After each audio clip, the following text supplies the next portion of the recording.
जब हम railway station पर खड़े होकर एक लंबा सा इलेक्ट्रिक लोकोमोटिव देखते हैं तो अक्सर हमारे मन में यही सवाल आता है कि बिना डीजल इंजन की आवाज के ये भारी ट्रेन आखिर चलती कैसे है। और यहीं से शुरू होती है इलेक्ट्रिक लोकोमोटिव की दिलचस्प कहानी।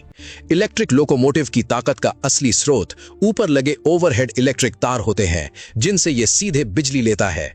ट्रेन की छत पर लगा पैंटोग्राफ इन तारों को छूकर हाई वोल्टेज बिजली को अपने अंदर खींचता है, और यही वो पहला पल होता है जहां बाहरी बिजली ट्रेन के सिस्टम में प्रवेश करती है। ये बिजली सीधे मोटरों तक नहीं जाती, बल्कि पहले एक मुख्य ट्रांसफार्मर में पहुंचती है, जहां बहुत ज्यादा वोल्टेज को जरूरत के हिसाब से कम या ज्यादा किया जाता है, क्योंकि मोटरों को बिल्कुल सटीक वोल्टेज चाहिए होता है। इसके बाद ये बिजली रेक्टिफायर और इन्वर्टर सिस्टम से गुजरती है, जो बिजली को इस तरह कंट्रोल करते हैं कि मोटरों को स्मूथ और लगातार पावर मिलती रहे। अब असली जादू शुरू होता है ट्रैक्शन मोटर्स में, जो पहियों से सीधे जुड़े होते हैं। जैसे ही ड्राइवर कंट्रोल कैबिन में थ्रॉटल बढ़ाता है, ये मोटर्स घूमना शुरू कर देती हैं, और वही घुमाव पहियों तक पहुंचकर पूरी ट्रेन को आगे खींचने लगता है।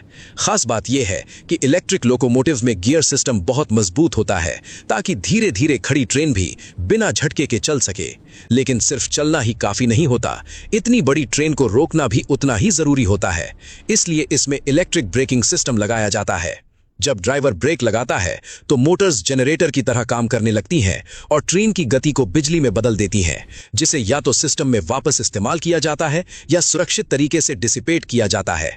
इसे ही रीजनरेटिव ब्रेकिंग कहा जाता है।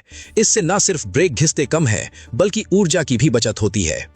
इलेक्ट्रिक लोकोमोटिव का दिमाग होता है उसका कंट्रोल सिस्टम, जो हर पल ये देखता रहता है कि कितनी पावर चाहिए, पहिए फिसल तो नहीं रहे, मोटर ज्यादा गर्म तो नहीं हो रही, और अगर कोई गड़बड़ी हो तो तुरंत अलर्ट दे देता है।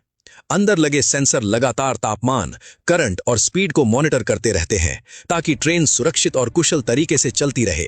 यही वजह है कि इलेक्ट्रिक लोकोमोटिव लंबी दूरी पर भी बिना थके काम कर सकता है।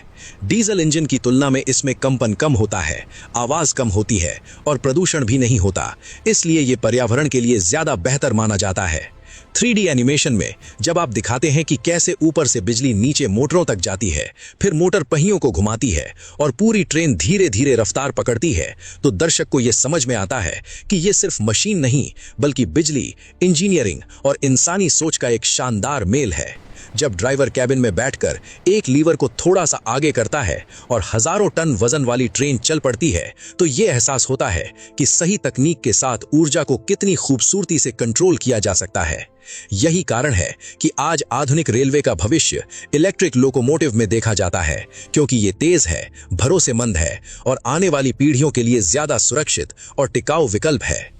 अगली बार जब आप किसी इलेक्ट्रिक ट्रेन को बिना धुआं छोड़े शांति से पटरियों पर दौड़ते देखें, तो याद रखिए कि उसके पीछे सिर्फ तार और मोटर नहीं, बल्कि विज्ञान, नियंत्रण और इंसानी समझ की एक पूरी दुनिया काम कर रही होती है।